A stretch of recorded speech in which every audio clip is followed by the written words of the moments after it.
YouTuber, setiap harinya seni fotografi dunia mengalami perkembangan yang cukup pesat. Para fotografer-fotografer yang ada di seluruh dunia mulai mengembangkan kreativitas untuk mendapatkan gambar-gambar unik yang berbeda dari biasanya. Tidak puas dengan memotret benda yang masih dalam keadaan utuh, kini para fotografer sedang berlomba-lomba untuk mendapatkan foto barang-barang yang terbelah menjadi dua bagian. Seperti yang kita ketahui bahwa dunia modern penuh dengan banyak hal yang menakjubkan, termasuk benda-benda dengan berbagai fungsinya. Kita mungkin tidak dapat melihat dan merasa penasaran tentang bagaimana benda-benda tersebut bekerja, tetapi setidaknya kita bisa sedikit tahu seperti apa dan bagaimana benda tersebut ketika membelahnya menjadi dua bagian. Dan berikut daftar penampakan objek yang dibelah menjadi dua sekaligus mengungkap sisi di baliknya. Meteorit Fukang. Tahun 2000 yang lalu, kota Fukang yang ada di negara China berhasil dikejutkan oleh sebuah meteorit yang mendarat di wilayah tersebut. Diketahui bahwa meteorit tersebut bernama sesuai tempatnya ditemukan, yaitu meteorit Fukang. Para ahli mengatakan bahwa batuan luar angkasa adalah palisade, yaitu sejenis meteorit berbatu besi dengan kristal olivin. Hal ini diketahui setelah beberapa ahli membelah meteorit tersebut dan memperlihatkan bagian dalamnya. Meteorit Fukang sendiri diperkirakan berusia sekitar 4,5 miliar tahun dan hampir seusia dengan planet bumi kita. Potong batang pohon pisang. Sejauh ini diketahui bahwa pohon pisang bukanlah sebuah pohon karena batangnya tidak mengandung jaringan kayu yang dimiliki oleh pohon lainnya. Diketahui bahwa pohon pisang sebenarnya adalah tumbuhan perdu besar dengan daun-daun yang digulung satu sama lain. Bagian inti batang pisang yang empuk atau disebut batang pohon pisang banyak digunakan dalam masakan Asia Selatan dan Tenggara, serta masyarakat setempat menganggap batang tersebut sebagai sayuran yang bergizi. Untuk dapat menikmati batang pisang tersebut, kita harus membelahnya agar bagian dalam yang bisa dikonsumsi tersebut bisa dilihat dan diambil. Mainan ular berbisa. Ular derik adalah ular berbisa yang cukup besar yang ahli dalam mendesis dan berasal dari Amerika bagian utara serta selatan. Diketahui bahwa derik pada ular ini disebut rattle dan bagian satu ini berlubang serta terbuat dari keratin atau seperti kuku manusia yang terletak di bagian ujung ekor ular tersebut. Ketika ular derik berbisa ini menegakkan ekornya dan menggetarkan otot-ototnya, maka bagian-bagian ini akan bertabrakan satu sama lain sehingga menghasilkan suara berderak pada deriknya. Hal ini diketahui dari hasil eksperimen yang berhasil membelah bagian pada ular derik tersebut. Mutiara. Selama berabad-abad, orang menganggap mutiara sebagai salah satu bahan perhiasan terbaik yang pernah ada di dunia. Kecantikan pada sebuah mutiara tidak dapat disangkal dan mereka telah sebuah menjadi lambang dari sebuah kekayaan. Namun yang mungkin tidak diketahui banyak orang adalah bahwa bagian dalam mutiara terlihat sama indahnya dengan bagian luarnya. Pada dasarnya mutiara terbentuk ketika bahan pengiritasi atau biasanya parasit akan masuk ke dalam beberapa jenis moluska. Hewan itu kemudian membela diri dengan melapisi zat yang mengiritasi dalam sebuah cairan. Para ahli mengatakan bahwa lapisan ini disebut nacre dan lapisan demi lapisan ini akan membentuk sebuah mutiara yang berkilau dan indah. Diketahui bahwa isi dalaman sebuah mutiara dapat diketahui setelah sebuah eksperimen yang dilakukan untuk membelah sebuah mutiara menjadi dua bagian. Pohon bloodwood Pterocarpus angelensis berasal dari Afrika bagian selatan. Pohon bloodwood adalah sebuah pohon yang daunnya dapat berguguran secara musiman. Diketahui bahwa getah pohon satu ini berwarna merah cerah yang juga merupakan nama dari pohon tersebut dalam bahasa Inggris. Pohon yang memiliki nama ilmiah Pterocarpus ini sangat dihargai di wilayah Afrika karena memiliki kayu indah dan mudah dibuat menjadi sesuatu. Orang-orang Afrika sering menggunakan batang kayu dari pohon ini untuk dijadikan furniture dan juga kano karena kayu dari pohon satu ini tidak menyusut atau membengkak. Untuk dapat mengetahui getah berwarna merah pada pohon ini, kita harus memotongnya menjadi dua bagian. Mesin tambahan. Tahun 70-an, setiap kantor akan memiliki sebuah mesin penjumlah atau penambah untuk menghitung pembukuan pada perusahaan tersebut. Namun pada awal tahun 90-an, mesin penjumlah telah digantikan oleh sebuah kalkulator yang menjadi lebih banyak digunakan untuk menghitung. Dengan demikian, mesin-mesin tambahan dihentikan secara bertahap dan ditinggalkan sepenuhnya oleh sebagian besar kantor di wilayah Amerika. Diketahui bahwa mesin penjumlah ini memiliki sistem yang cukup rumit di dalamnya. Hal ini diketahui setelah beberapa orang melakukan sebuah eksperimen untuk membelah mesin tersebut menjadi dua bagian.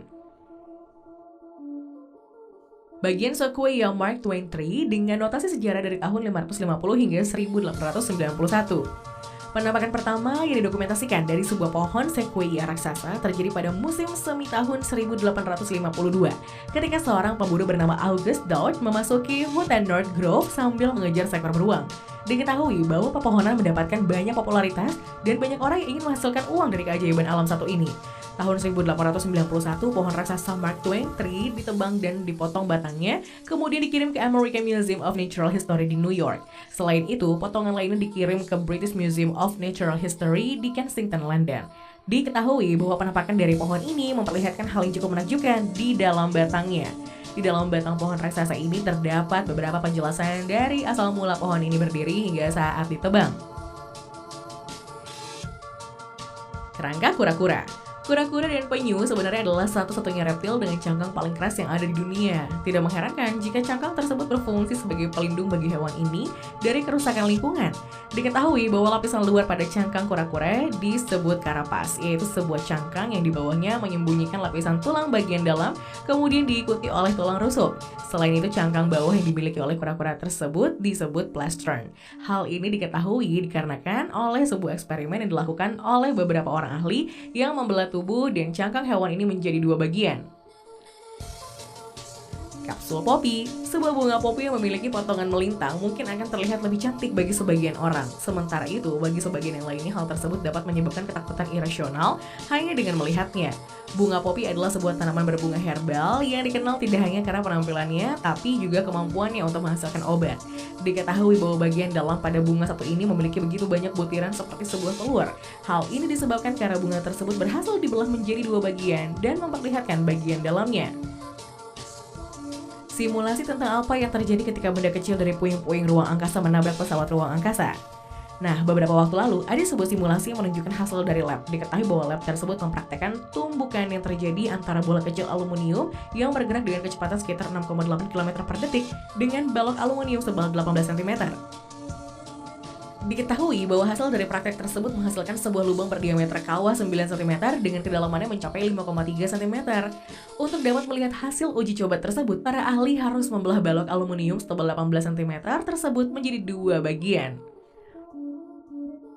Batu di Selandia Baru. Batu yang disebut Tokangwa atau Split Apple Rock yang terletak di Teluk Tasman di lepas pantai utara Pulau Selatan, Selandia Baru adalah sebuah pertahanan batu yang telah terbentuk secara alami selama berabad-abad. Diketahui bahwa sambungan yang terjadi pada batu tersebut biasa terjadi pada granit dan terjadi karena paparan hujan dan gelombang yang terus-menerus. Namun mitologi Maori tradisional mengatakan bahwa retakan tersebut terjadi ketika dua dewa memecahkan batu tersebut secara sengaja. Pakis pohon. Diyakini bahwa sebuah pohon pakis adalah salah satu tanaman tertua yang ada di dunia. Saat ini terdapat sekitar 10.560 spesies pakis di dunia, dan tumbuhan ini merupakan anggota kelompok tumbuhan vaskuler yang berkembang biak melalui spora.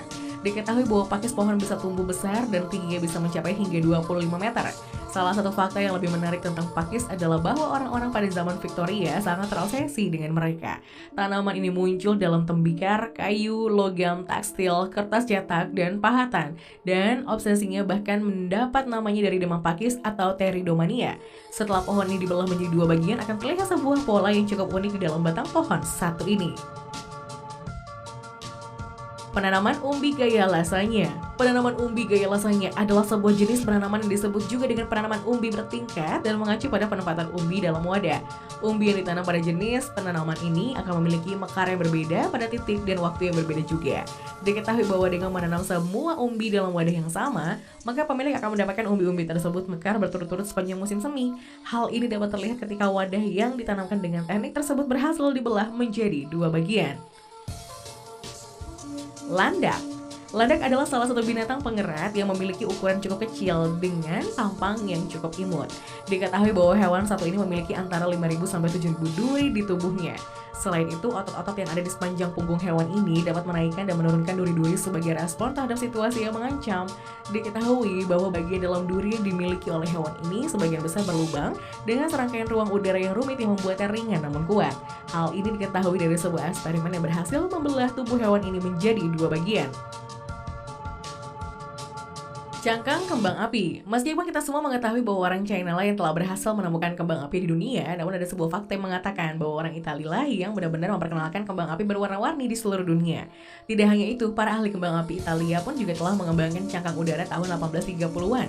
Sejauh menyangkut kembang api modern, anatomi bagian dalam sebuah bola udara pada kembang api adalah yang bertanggung jawab atas bentuk kembang api yang dihasilkan.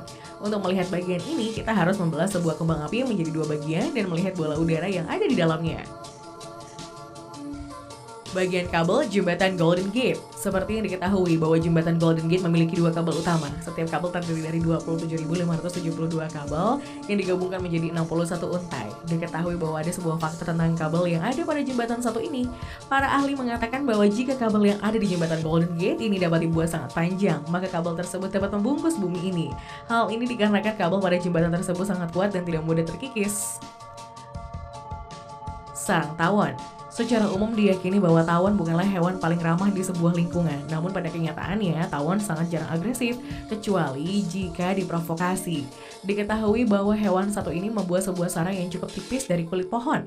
Para tawon akan mengupas kulit dari jenis pohon tertentu, mengunyahnya, menambahkan enzim tertentu, dan memuntahkannya dalam bentuk bubur untuk membuat sarang mereka yang tampak luar biasa tersebut. Diketahui bahwa sarang hewan ini memiliki rongga di dalamnya, dan hal ini berkat sebuah eksperimen yang berhasil membelah sarang tawon menjadi dua bagian. Tank militer. Sebagian besar dari kita mungkin sudah sangat akrab dengan konsep yang ada di sebuah tank militer. Namun tidak diketahui secara luas bahwa orang Inggris adalah orang-orang yang memperkenalkan kendaraan baju tersebut selama Perang Dunia Pertama. Pada awal tahun 1916, sebuah prototipe tank masa depan diperkenalkan. Kendaraan lapis baja berat ini digunakan dalam pertempuran untuk pertama kalinya dalam pertempuran First Corps Salient pada tanggal 15 September 1916. Namun belum banyak orang yang tahu mengenai mekanisme yang ada pada sebuah tank. Diketahui bahwa sebuah tank memiliki mekanisme yang cukup rumit di dalamnya dan juga memiliki ruang-ruang sempit untuk para anggota. Hal ini diketahui dari sebuah eksperimen yang berhasil membelah sebuah tank menjadi dua bagian.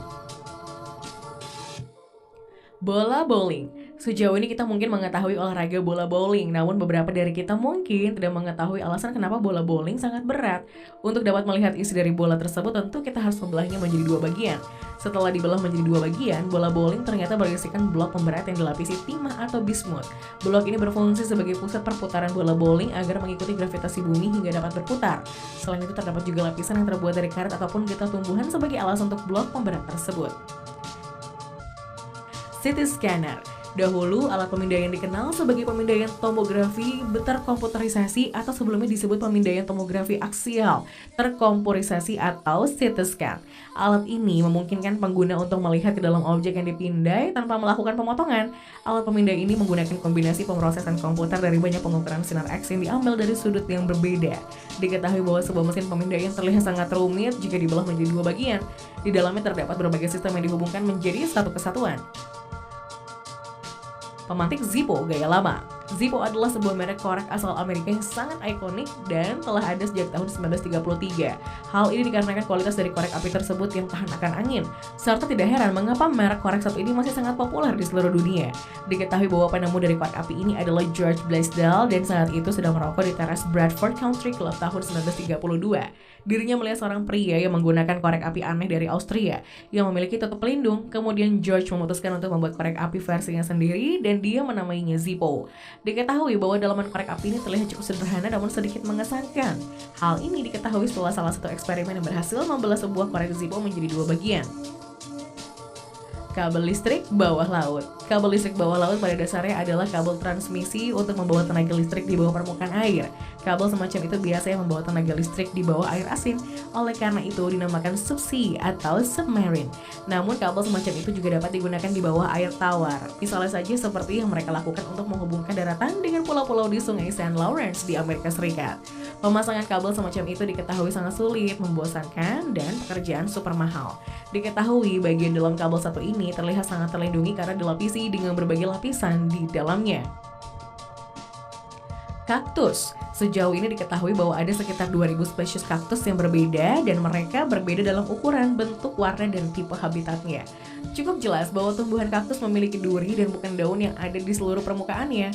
Duri tersebut memiliki dua fungsi utama, yaitu mencegah hilangnya air melalui transpirasi dan menjaga tanaman tetap aman dari hewan. Uniknya, kaktus tertentu dapat menghasilkan zat yang disebut mesalin yang menyebabkan efek halusinogen. Selain itu, bagian dalam tumbuhan satu ini pun juga terlihat sangat unik dengan ada sebuah bulatan di dalamnya. Kamera Canon. Tahun 2014 lalu, sebuah kamera bernama Canon generasi pertama berhasil merayakan ulang tahunnya yang ke-80. Awalnya kamera itu bernama Quanon dan dinamai Quanon karena mengambil sebuah nama dari Dewi Belas Kasihan Buddha. Para insinyur berharap ia akan membujuk dewa untuk berbagi kebaikannya saat mereka mengejar impian untuk menghasilkan kamera terbaik dunia. Diketahui bahwa kamera satu ini memiliki sebuah susunan yang sangat kompleks di dalamnya. Hal ini berhasil diketahui dari sebuah eksperimen yang dilakukan oleh seorang untuk membelah kamera tersebut menjadi dua bagian. Granat fragmentasi. Granat fragmentasi atau granat genggam juga disebut granat tiranas adalah sebuah bom yang digenggam dan dilemparkan dengan menggunakan tangan. Sejauh ini kita mungkin hanya bisa melihat bom satu ini di film-film peperangan, namun sebagian dari kita mungkin juga tidak mengetahui apa isi yang ada di dalamnya. Untuk mengetahui isi dalam sebuah granat tangan, kita harus membelahnya menjadi dua bagian. Diketahui bahwa sebuah granat berisikan bubuk mesiu, sumbu, dan pin pemantik memancing nyalanya api untuk membakar bubuk mesiu tersebut. Wadah vaksin. Sebuah wadah vaksin diketahui memiliki dua lapisan logam yang diantaranya terdapat vakum tinggi yang membantu mengurangi kehilangan panas konvektif. Selain itu, bahan yang menyerupai foil juga digunakan untuk mengurangi kehilangan panas radiasi. Busa yang ada di sudut wadah diketahui dapat menyerap guncangan, sedangkan wadah plastik biru diisikan es dan busa di tengah adalah elemen yang dapat dilepas, yang memungkinkan petugas kesehatan untuk menjangkau dan mengakses sebuah vaksin. Semua bagian yang ada pada sebuah vaksin tersebut dapat diketahui oleh sebuah eksperimen yang membelah wadah tersebut menjadi dua bagian. Kalkulator mekanis. Sebuah kalkulator mekanis dengan mekanisme pembawa yang canggih berhasil ditemukan kembali pada tahun 1642 oleh seorang bernama Blaise Pascal. Setelah menghasilkan 50 prototipe selama 3 tahun, ia akhirnya memperkenalkannya kepada publik mesin temuannya tersebut. Diketahui bahwa mesin buatannya ini dapat menambah dan mengurangi dua angka secara langsung dan mengalihkan serta membagi dengan pengulangan. Bagian dalam pada mesin ini diketahui sangat rumit dan banyak mekanismenya. Hal ini diketahui setelah mesin tersebut berhasil dibelah menjadi dua bagian dan memperlihatkan bagian dalamnya. Lensa Leica Summicron. Tahun 1998, sebuah lensa bernama Leica Tri-Almar M28-3550mm berhasil dirilis.